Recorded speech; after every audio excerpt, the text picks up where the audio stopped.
سلام شمع بز میں ہدایت پہ لاکھوں سلام۔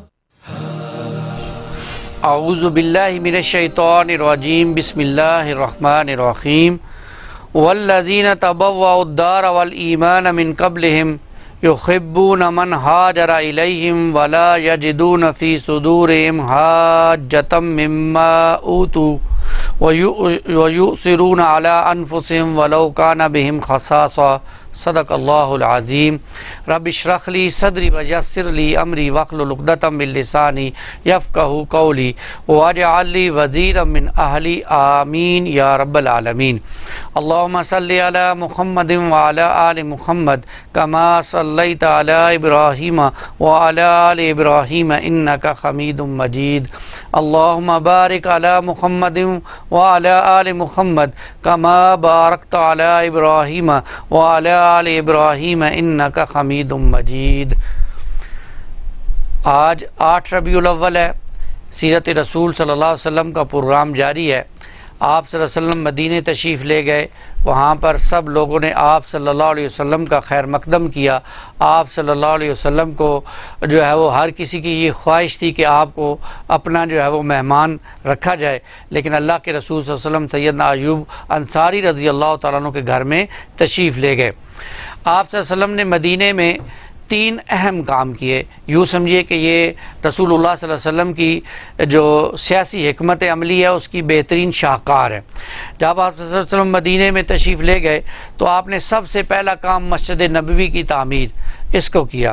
اس سلسلے میں آپ صلی اللہ علیہ وسلم نے 2 افراد سے زمین کو خریدا اور اس وقت کی جو بھی ضروریات تھی اس کے مطابق مسجد کو جو ہے وہ تعمیر کیا گیا، اور کھجور کے جو درخت کے بڑے بڑے تنے تھے ان کے ساتھ اس کو جو ہے وہ کیا گیا۔ خود رسول اللہ صلی اللہ علیہ وسلم صحابہ کے ساتھ کام میں شریک ہوئے، اور آپ صلی اللہ علیہ وسلم خود محنت کر رہے تھے، ساتھ شریک تھے۔ 3 دروازے اس مسجد کے رکھے گئے، اور آپ صلی اللہ علیہ وسلم کے حجرے کو بھی اس مسجد کے ساتھ تعمیر کیا گیا۔ یہ بھی ذرا نوٹ کیجئے کہ اللہ کے رسول صلی اللہ علیہ وسلم خود اپنے صحابہ کے ساتھ کام کر رہے ہیں۔ یہ ہوتا ہے ایک لیڈر۔ جب لیڈر اپنے ساتھیوں کے ساتھ مل کر کام کرتا ہے تو ساتھیوں کا بھی حوصلہ بڑھتا ہے، ساتھی بھی سمجھتے ہیں کہ ہمارے ساتھ ہمارا لیڈر کام کر رہا ہے۔ یہ نہیں ہوتا کہ لیڈر صاحب تو کہیں ایک کونے میں کرسی رکھ کے بیٹھے ہیں اور ساتھی جو ہے وہ کام پر لگے، ایسا نہیں۔ محمد کریم صلی اللہ علیہ وسلم خود اپنے صحابہ کے ساتھ اینٹیں بھی اٹھا کر لا رہے ہیں، گارا بھی پیش کر رہے ہیں، اور سارا کام اللہ کے رسول صلی اللہ علیہ وسلم کر رہے ہیں۔ پھر یہ بھی نوٹ کیجئے کہ یہ مسجد نبوی صرف نماز کی حد تک نہیں تھی، بلکہ اس مسجد نبوی کے اندر اللہ کے رسول صحابہ کی تعلیم و تربیت بھی کر رہے ہیں۔ اللہ کے رسول صلی اللہ علیہ وسلم اسی مسجد نبوی کے اندر نکاح بھی پڑھا رہے ہیں۔ اسی مسجد نبوی کے اندر جب لوگوں کے قافلے آتے ہیں، باہر سے عیسائیوں کا قافلہ آتا ہے تو آپ اس کو ٹھہراتے ہیں، ڈائلاگ بھی ہوتے ہیں۔ اسی مسجد نبوی کے اندر اللہ کے رسول صلی اللہ علیہ وسلم صحابہ کی تعلیم و تربیت کا بھی اہتمام کر رہے ہیں۔ تو اللہ کے رسول صلی اللہ علیہ وسلم کے دور میں مسجد نبوی صرف نماز تک محدود نہیں تھی، بلکہ پوری زندگی کا محور مسجد کے ساتھ تھا۔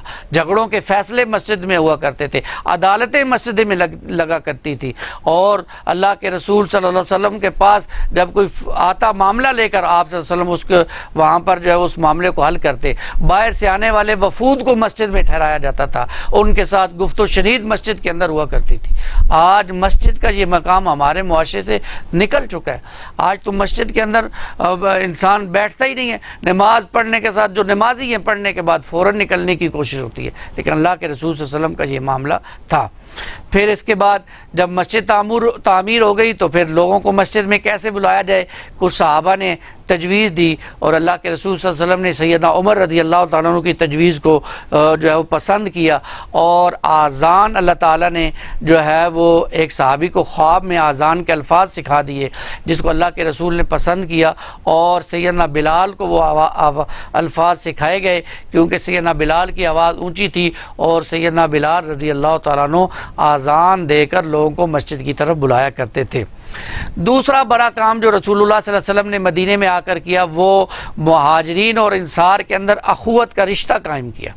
اور یوں سے سمجھیے کہ مہاجرین جو آئے تھے مکے سے وہ لٹے پٹے، اپنا گھر بار سب کچھ چھوڑ آئے، کئی لوگوں کے تو بچے وہاں تھے، کئی کی بیویاں وہاں رہ گئی تھیں، اور یہاں آ کر ان کو سیٹل کرنا ایک بہت بڑا مسئلہ تھا۔ لیکن اللہ کے رسول صلی اللہ علیہ وسلم نے کیا کیا؟ مہاجرین اور انصار کے درمیان ایک اخوت کا رشتہ پیدا کیا، اس کو مواخات کہتے ہیں، اور دنیا نے دیکھا کہ ایک ایسا رشتہ قائم ہوا کہ جس کی کوئی مثال نہیں ملتی، کوئی مثال نہیں ملتی۔ اور قرآن مجید بھی کہتا ہے وَالَّذِينَ تَبَوَّءُوا الدَّارَ وَالْإِيمَانَ مِن قَبْلِهِمْ يُحِبُّونَ مَنْ هَاجَرَ إِلَيْهِمْ وَلَا يَجِدُونَ فِي صُدُورِهِمْ حَاجَةً مِمَّا أُوتُوا وَيُؤْثِرُونَ عَلَىٰ أَنفُسِهِمْ وَلَوْ كَانَ بِهِمْ خَصَاصَةٌ۔ اور وہ لوگ جنہوں نے ہجرت میں پہلے سے ٹھکانہ بنایا ہوا تھا، یعنی انصار، اور ایمان لائے، اور جو ان کے پاس ہجرت کر کے آئے، ان سے محبت کرتے ہیں، اور جو کچھ انہیں دیا جائے اپنے سینوں میں اس کی ضرورت محسوس نہیں کرتے، اور اپنے آپ پر دوسروں کو ترجیح دیتے ہیں۔ یہ اصل میں ایک مسلمان کا جذبہ یہ ہونا چاہیے کہ وہ اپنے آپ پر دوسرے مسلمان کو ترجیح دے۔ لیکن آج ہم سیرت سے کتنے دور ہو چکے ہیں، کتنے دور۔ آج لوٹ کھسوٹ، ایک دوسرے کے حق کو مارنا، ایک دوسرے کو دغا دینا، فریب، دھوکہ، یہ کس لیے ہے؟ یہ اسی لیے نا کہ تاکہ ہم حاصل کر لیں، دوسرا رہ جائے۔ لیکن وہ مسلمان کہتے دوسرے کو ترجیح دیا کرتے تھے۔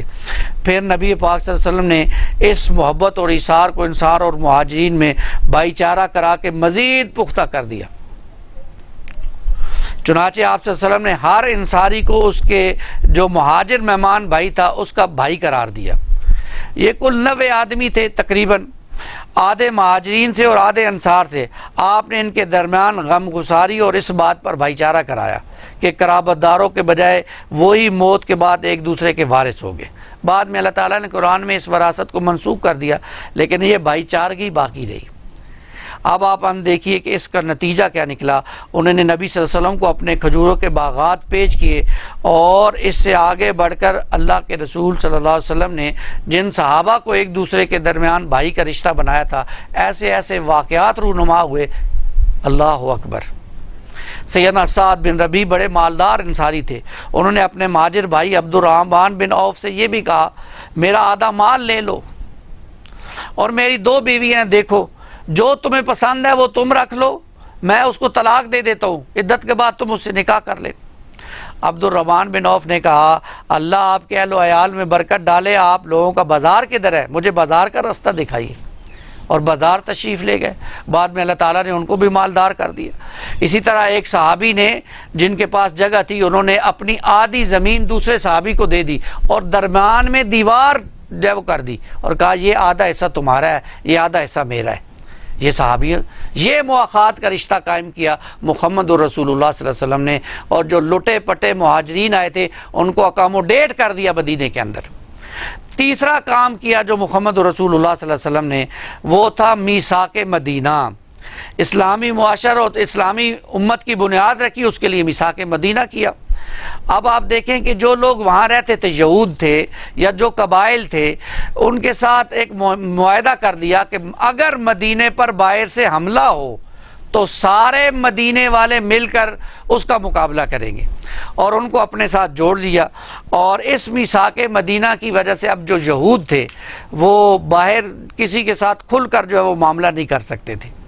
بعد میں انہوں نے شرارتیں کی ہیں، اور اللہ کے رسول نے ان کو پھر معاہدہ توڑنے کی وجہ سے مدینے سے نکالا بھی ہے، لیکن فی الفور جو مسائل تھے اس پر قابو پا لیا گیا، تو یہ معاملہ ہوا۔ اس کے بعد رسول اللہ صلی اللہ علیہ وسلم نے جو کام کیا، بہت اہم کام، یوں سمجھیے یہ چوتھا کام تھا کہ بدر سے پہلے اللہ کے رسول صلی اللہ علیہ وسلم نے 8 سریے، یا یوں سمجھیے 4 سریے اور 4 غزوات، یہ 8 مہمات روانہ کی۔ سریہ وہ ہوتا ہے کہ جس کے اندر کوئی صحابی امیر بنایا جائے، لیڈر بنا کر بھیجا جائے، اس کو سریہ کہتے ہیں، اور غزوہ وہ ہوتا ہے جس کے اندر اللہ کے رسول صلی اللہ علیہ وسلم خود تشریف لے کر جائے۔ تو بدر سے پہلے یہ 8 مہمات اللہ کے رسول صلی اللہ علیہ وسلم نے روانہ کی۔ ان کا مقصد کیا تھا؟ ایک مقصد تو یہ تھا کہ دشمن کی نقل و حرکت کا پتہ لگانا اور مدینے کے اطراف کو محفوظ رکھنا، ایسا نہ ہو کہ دشمن مسلمانوں کے اوپر اچانک حملہ کر دے۔ دوسرا مقصد یہ تھا کہ قریش کے کافروں کے ساتھ چھیڑخانی کی جائے اور ان کو باہر نکلنے پر مجبور کیا جائے، تاکہ محمد رسول اللہ صلی اللہ علیہ وسلم کا مشن مکمل ہو جائے، دین غالب ہو جائے۔ تیسرا مقصد یہ تھا کہ دوسروں قبائل کے ساتھ جو دوستی اور تعاون اور جنگ کے معاہدے کیے جائیں جو باہر مدینے سے رہتے ہیں، تاکہ جنگ نہ کرنے کا معاہد کیے جائے، تاکہ باہر کا جو بڑا دشمن ہے قریش اس سے جو ہے وہ پہلے مقابلہ کیا جائے۔ اور چوتھی بات یہ کہ اللہ کا پیغام پہنچانا، قولن بھی عملاً بھی اللہ کی دعوت کو لے کر لوگوں تک پہنچانا۔ تو یہ 8 سریے یا 4 سریے اور 4 غزوات اللہ کے رسول صلی اللہ علیہ وسلم نے بدر سے پہلے بھیجی۔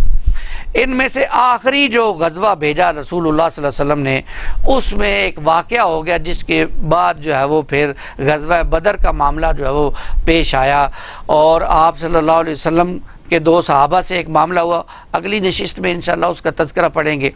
آج جو ہم نے پڑھا ہے، اللہ تعالیٰ ہمیں اس سے سیرت رسول صلی اللہ علیہ وسلم کو سمجھنے کی اور اس سے ہدایت حاصل کرنے کی توفیق عطا فرمائے۔ آج کے لیے اتنا ہی۔ اللہ تعالیٰ ہمیں اللہ کے رسول کی سچی محبت نصیب فرمائے۔ کل اگلی نشست کے ساتھ دوبارہ حاضر ہوں گے۔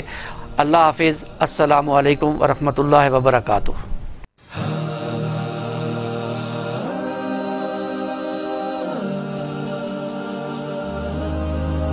مصطفیٰ جانے رحمت پہ لاکھوں سلام، شمع بز میں ہدایت پہ لاکھوں سلام۔